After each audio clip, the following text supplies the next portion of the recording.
आला हजरत के छोटे भाई मौलाना हसन रजा खां अहले बैत की शान में लिखते हैं कि किस ज़बान से हो बयान मदह शान अहले बैत, किस ज़बान से हो बयान मदह शान अहले बैत, मदह गोए मुस्तफ़ा है मदह खान अहले बैत, मदह गोए मुस्तफ़ा है मदह खान अहले बैत। बगैर इजाज़त के मुल्कुल मौत नहीं है। एक दफ़ा ईद का चांद निकल आया, हसन हुसैन के जोड़े नहीं बने थे।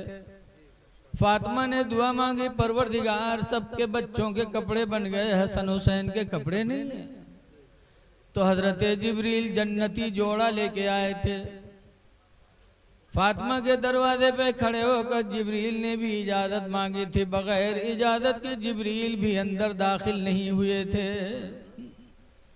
इसीलिए कहते हैं कि बे इजाज़त जिनके घर जिब्रील भी जाते नहीं, बे इजाज़त जिनके घर जिब्रील भी जाते नहीं, कद्र वाले जानते हैं कद्र शान अहले बैत, कद्र वाले जानते हैं कद्र शान अहले बैत। आयते जिनके पाकी का खुदाए पाक करता है बयां, जिनकी पाकी का खुदाए पाक करता है बयां,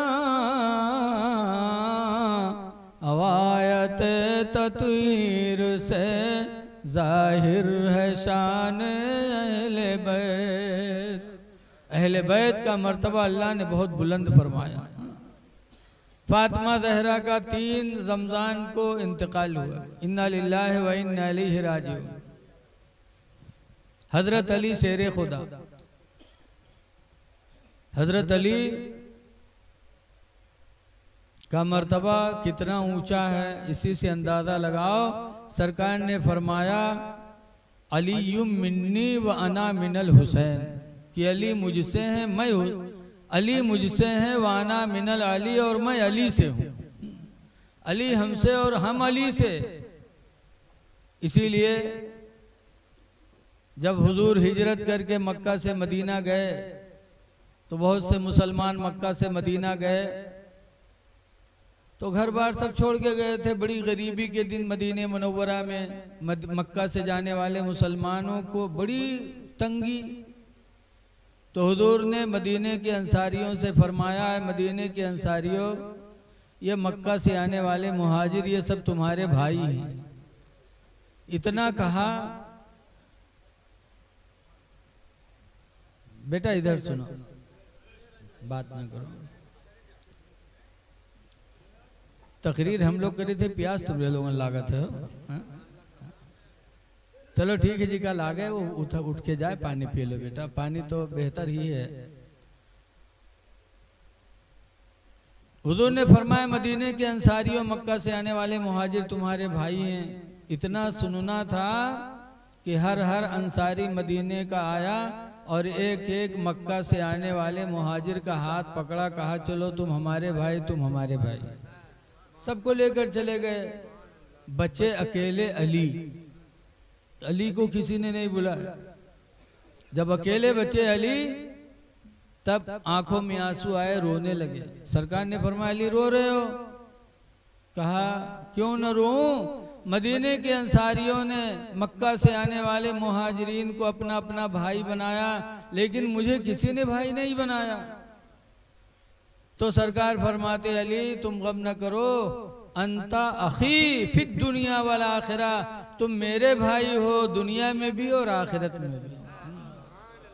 ये मर्तबा हजरत अली शेर खुदा को मिला कि सरकार ने फरमाया अली तुम दुनिया में भी मेरे भाई हो, आखिरत में भी मेरे भाई हो। बड़ा दर्जा था हजरत अली शेर खुदा का, लेकिन उनके भी दुश्मन दुनिया में बहुत हुए। मदीने मुनव्वरा में एक औरत रहती थी यहूदिया, उसका नाम था कताम। बड़ी खूबसूरत थी, लेकिन हजरत अली से जानी दुश्मनी रखती थी। इतनी खूबसूरत थी कि अब्दुर्रहमान इब्ने मुलजिम उस पर आशिक हो गया, और ऐसा आशिक हुआ कि निकाह का पैगाम दे दिया।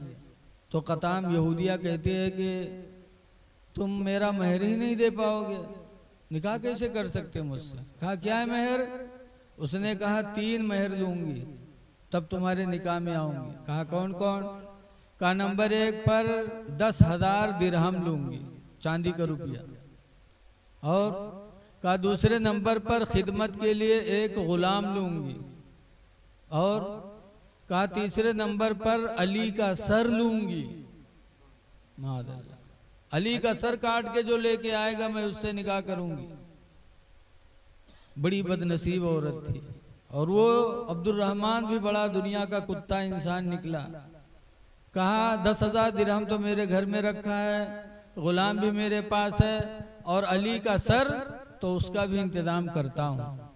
उस यहूदी औरत के चक्कर में आकर के वो बदनसीब हजरत अली के कत्ल की तैयारी कर लिया। रमजान शरीफ का महीना था, 19 रमजान थी। तलवार तेज करके कूफा की जामे मस्जिद के दरवाजे के बगल में आके छुप के खड़ा हो गया। जानता था कि अल्लाह के घर में सबसे पहले नमाज फजर के लिए हजरत अली आते हैं, जानता था। हजरत अली आते थे तो चुपचाप नहीं आते थे, बल्कि ऐलान करते भी आते थे, अस्सला अस्सला, ऐ लोगो नमाज नमाज नमाज। ऐलान करते हुए आते थे ताकि लोग बेदार होकर मस्जिद में आ जाएं।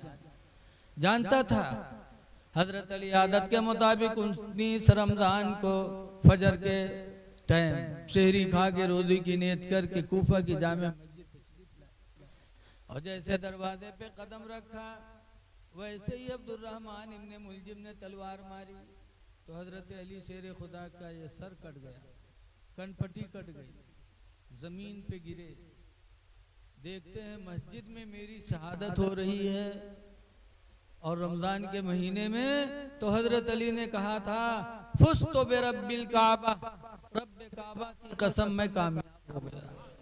खुदा के घर में शहादत हो रही है, और रमजान की हालत में, रोजे की हालत में शहादत हो रही है, ऐ रब्बे काबा की कसम मैं तो कामयाब हो गया। और वो वार करके भगा। इमाम हसन बड़े लड़के हजरत अली के नमाज के लिए आ रहे थे, ये ऐसे अंदाज से भगा कि उनको लगा कि कुछ गड़बड़ करके आ रहा है। फौरन हजरत इमाम हसन ने थाम लिया उसको, और फिर शोर मची कि हजरत अली पे कत्ल का वार हुआ। इमाम हसन ने उसको घर में ले जाके बंद कर दिया। हजरत अली को उठा के लेके गए, दूध का प्याला पीने के लिए लोगों ने दिया। तो हजरत अली शेर खुदा कहते हैं कि मेरा कातिल कहाँ है, जिसने मुझ पर वार किया, वो कहाँ है? इमाम हसन ने कहा अब्बा मैंने उसको घर में बंद कर लिया, आपका बदला लूंगा उससे। हजरत अली शेर खुदा फरमाते नहीं, ये दूध का प्याला खुदा जाने किस वक्त से वो मेरे इंतजार में खड़ा हो।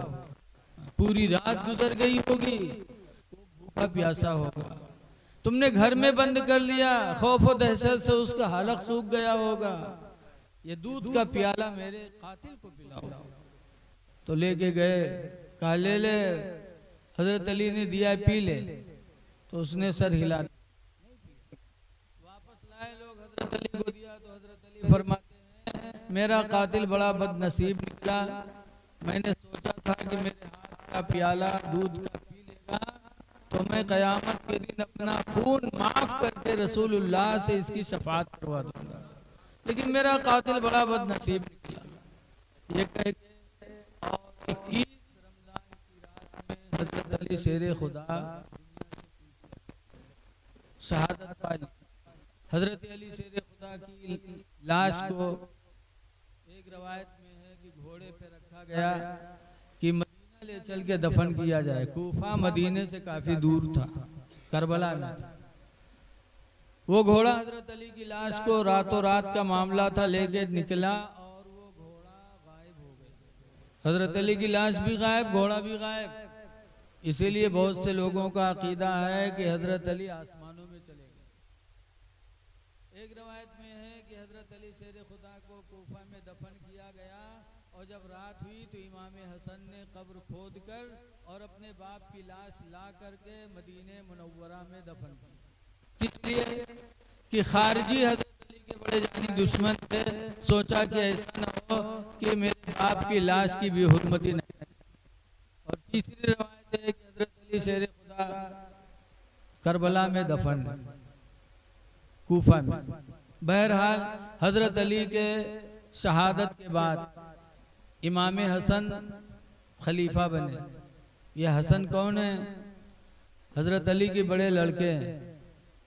एक दिन सरकार मस्जिद में खुतबा दे रहे थे तो इमाम हसन खेलते खालते पहुंच गए, बहुत छोटे थे। तो हुजूर ने इमाम हसन को उठा के अपने बगल में बिठाला।